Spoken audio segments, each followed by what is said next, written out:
Good day, this is Prieur checking in on Wednesday morning, and I'm coming to you from my home base in a balmy Cape Town. I yesterday posted an article on the outlook for the stock market, specifically the US markets. It was an article captioned "Breaching S&P 500's 200-day moving average, fourth time lucky?"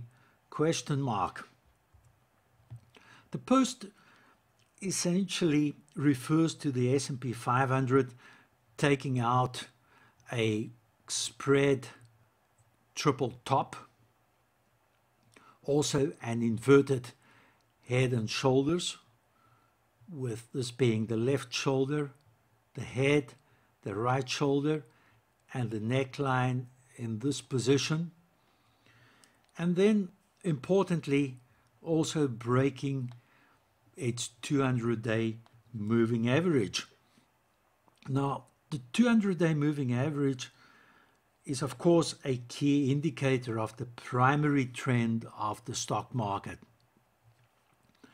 It was the fourth attempt of the index since October to trade and stay above the 200-day line, and it's premature to speculate whether this will be fourth time lucky, especially as stocks have been improving on very thin holiday volume. Quite positive is the fact that the S&P 500 index has formed a higher low in December. In other words, a low higher than the one that was recorded in November. And after all, higher lows are how new trends start. On the downside, a break below the November low would confirm a resumption of the downtrend, so just be cognizant of that level.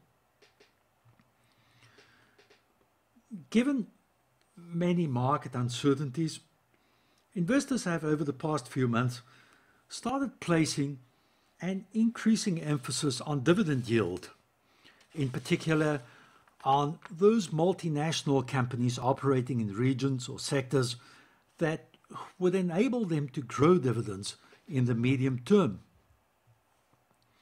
These so-called dividend aristocrats have recorded strong relative performance compared with the benchmark indices, and we see this on the chart, which is up on the screen, showing the relative price performance of the S&P High Yield Dividend Aristocrats Index versus the S&P 500 Vanilla Index.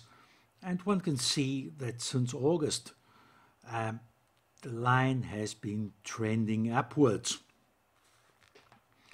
It would seem that large dividend-paying stocks are still the place to be. The chart on the screen shows the Spider S&P Dividend Index ETF. The quote is SDI. And one can see this index breaking out to a new 52-week high, and also, not shown in the chart, but registering its highest level in 4 years.